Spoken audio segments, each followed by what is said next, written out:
కరీంనగర్లో బీజేపీలో కీలకమైన అంశంగా జిల్లా అధ్యక్షుడి ఎంపిక నిలిచిపోయింది. భారతీయ జనతా పార్టీ రాష్ట్ర వ్యాప్తంగా జిల్లాల అధ్యక్షుల నియామకాన్ని దాదాపుగా పూర్తి చేసినా కరీంనగర్లో మాత్రం నిర్ణయం వెలువడలేదు.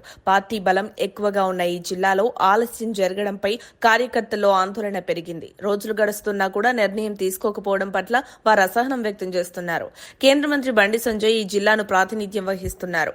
ఆయన పేరు చెప్పిన నాయకుడికే అధ్యక్ష పదవి లభించే అవకాశం ఉన్నందున పదవి ఆశిస్తున్న నేతలంతా ఆయన చుట్టూ తిరుగుతున్నారు.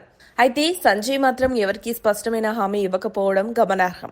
ఆయన మౌనం వ్యూహాత్మకతగానే పార్టీ శ్రేణులు అర్థం చేసుకుంటున్న నిర్ణయం ఆలస్యం కావడం కార్యకలాపాలపై ప్రభావం చూపిస్తోంది. ప్రస్తుతం గంగాడి కృష్ణారెడ్డి జిల్లా అధ్యక్షుడిగా ఉన్న మరోసారి పదవిని సంపాదించేందుకు కృషి చేస్తున్నారు. ఆయనతో పాటు తాళ్లపల్లి శ్రీనివాస్ గౌడ్, వాసుదేవరెడ్డి, కొట్టె మురళీకృష్ణ, బేతి మహేందర్ రెడ్డి, ప్రవీణ్ రావు వంటి నేతలు కూడా పదవికి ఆసక్తి చూపిస్తున్నారు. వీరంతా సంజయ్ను కలిసే ప్రయత్నాల్లో ఉన్నారు. కానీ ఆయన మాత్రం ఎవరిపైనా మొగ్గు చూపటం లేదు. ఈ అయోమయ పరిస్థితి పార్టీ కార్యకలాపాలపై ప్రతికూల ప్రభావం చూపుతోంది. ఇతర కమిటీలు ఏర్పాటవడంలోనూ జాప్యం జరుగుతోంది. స్థానిక సంస్థల ఎన్నికలు దగ్గర పడుతున్న వేళ అధ్యక్ష నియామకాన్ని త్వరగా పూర్తి చేయాలని కార్యకర్తలు పార్టీ అధిష్టానాన్ని కోరుతున్నారు.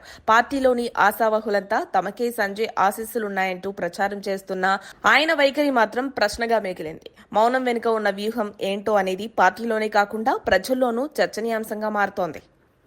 మరిన్ని అప్డేట్స్ కోసం మా కాయ్ టీవీని సబ్స్క్రైబ్ చేసుకోండి. మా వీడియో కనుక మీకు నచ్చినట్లయితే లైక్ చేయండి, షేర్ చేయండి. మీ విలువైన అభిప్రాయాలను కామెంట్ బాక్స్లో తెలియజేయండి.